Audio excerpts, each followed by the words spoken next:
Hello friends, welcome to my channel. இன்றைக்கி வீடியோவில் பாருங்கள், தேங்காயும் பீட்ரூட்டையும் வச்சு அருமையான ஒரு ஸ்வீட் ரெசிபி பார்க்கலாம் வாங்க. செய்கிறது ரொம்ப சூப்பர், டேஸ்ட்டும் நல்லாயிருக்கும். வாங்க வீடியோக்குள்ளே போகலாம். நம்ம சேனலுக்கு நீங்கள் புதுசாக இருந்தீங்கன்னா மறக்காமல் சப்ஸ்கிரைப் பண்ணிவிட்டு கூடவே பெல் சிம்பிளே கிளிக் பண்ணிடுங்க. 2 பீட்ரூட் எடுத்து நல்லா வாஷ் பண்ணிவிட்டு தோலை சீவி இது போல் காய் துருவுற துருவியில் நான் துருவி வச்சுருக்கிறேன்.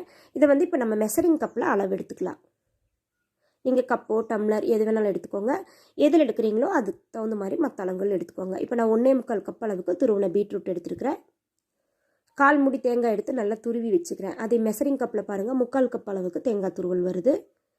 இதில் பாருங்கள் தண்ணி பார்த்தீங்கன்னா ஒரு 2 கப் அளவுக்கு தண்ணி சேர்த்துக்கலாம்.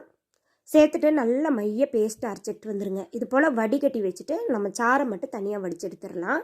ஒரு ஸ்பூன் வச்சு நல்லா அழுத்த கொடுத்தீங்கன்னா சாறு நம்மளுக்கு தனியாகவும் சக்கை தனியாகவும் நம்மளுக்கு வந்துடும். பாருங்கள், இது போல் வடிகட்டி எடுத்துக்கலாம். மெஷரிங் கப்லேன்னு பார்த்தீங்கன்னா ஒரு 2 கப் அளவுக்கு நம்மளுக்கு பீட்ரூட் சாறு நம்மளுக்கு கிடச்சிருச்சு. பாருங்கள், இது போல் நல்லா ஃபில்டர் பண்ணி எடுத்துருவோம். இது கூட பாருங்கள் 1/4 கப் அளவுக்கு கார்ன்ஃப்ளவர் மாவு எடுத்துருக்குறேன். நீங்கள் கார்ன்ஃப்ளவர் பருவா மைதா கூட சேர்த்துக்கலாம்.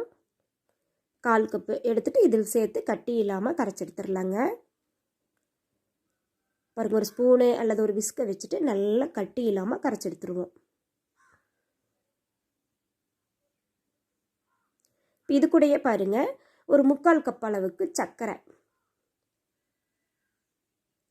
நீங்கள் சர்க்கரைக்கு பொதுவாக நாட்டு சர்க்கரை கூட சேர்த்து செய்யலாம், டேஸ்ட்டு நல்லாயிருக்கும். ஏன்னா பீட்ரூட்லேயே ஆல்ரெடி தேங்காயில் கொஞ்சம் இனிப்பு தன்மை இருக்கும். அதுக்கு தகுந்த மாதிரி நான் சர்க்கரை எடுத்துருக்கிறேன். உங்களுக்கு அதிகமாக வேணால் நீங்கள் 1 கப்பு சர்க்கரை கூட எடுத்துக்கலாம்.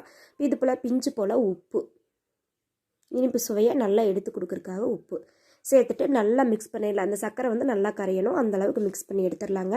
இப்போ அடுப்பில் பாருங்க ஒரு நல்ல அடிக்கனமான கடாய் வச்சுக்கோங்க. நான் நான்ஸ்டிக் வச்சுருக்கிறேன். நான்ஸ்டிக் கூட நீங்கள் யூஸ் பண்ணிக்கலாம். சேர்த்துட்டு இது கூட நம்ம கரைச்சி வச்சுருக்கிற பீட்ரூட் கார்ன்ஃப்ளவர் தேங்காய் தண்ணியை சேர்த்துருவோம். 2 ஏலக்காயை வாசனைக்காக தட்டி சேர்த்துக்கலாம். அடுப்பை நீங்கள் மீடியம் ஃப்ளேமில் வச்சுக்கோங்க. வச்சுட்டு நல்லா கையெடுக்காமல் கலந்துகிட்டே இருங்க. ஏன்னா கார்ன்ஃப்ளவர் சேர்த்துக்கனால சீக்கிரமே நம்மளுக்கு கெட்டியாயிரும். பாருங்கள், நல்லா கெட்டிப்பட்டு வருது. இது போல் கலந்துகிட்டே இருங்க. நல்லா கெட்டியான பிறகு அடுப்பை லோ ஃப்ளேமில் வச்சுக்கோங்க.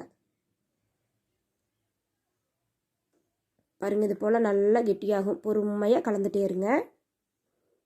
அடிகனமான கடாய் இல்லாட்டி வானொலி வச்சிட்டிங்கன்னா நம்மளுக்கு கலக்கறதுக்கு நல்லா சௌரியமாக இருக்கும். சீக்கிரமாக கெட்டிப்பட்டு வரும்போது பார்த்திங்கன்னா ரொம்பவே கலக்கறதுக்கு கொஞ்சம் சிரமமாக இருக்கும்.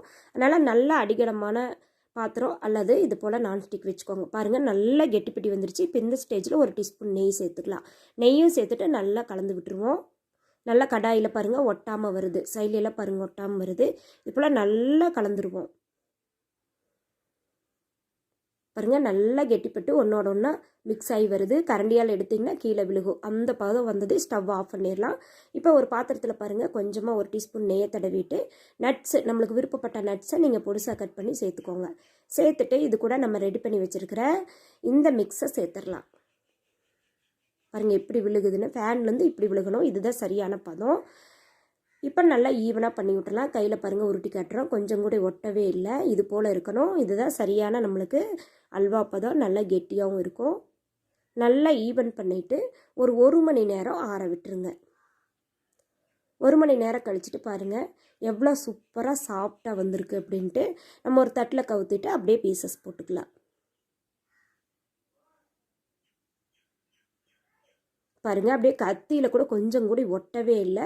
சூப்பராக நம்மளுக்கு வேணுங்கிற சைஸில் நம்ம பீஸ் போட்டு எடுத்துக்கலாம். நான் எடுத்து காட்டுறேன் பாருங்கள் எவ்வளோ சாஃப்ட் அண்ட் சூப்பராக இருக்குதுன்னு சொல்லிட்டு. அவ்வளோதாங்க, தேங்காய் பீட்ரூட் அல்வா ரெடி ஆயிடுச்சு. இந்த வீடியோ பிடிச்சிருந்தா சேனலை மறக்காமல் சப்ஸ்கிரைப் பண்ணிடுங்க.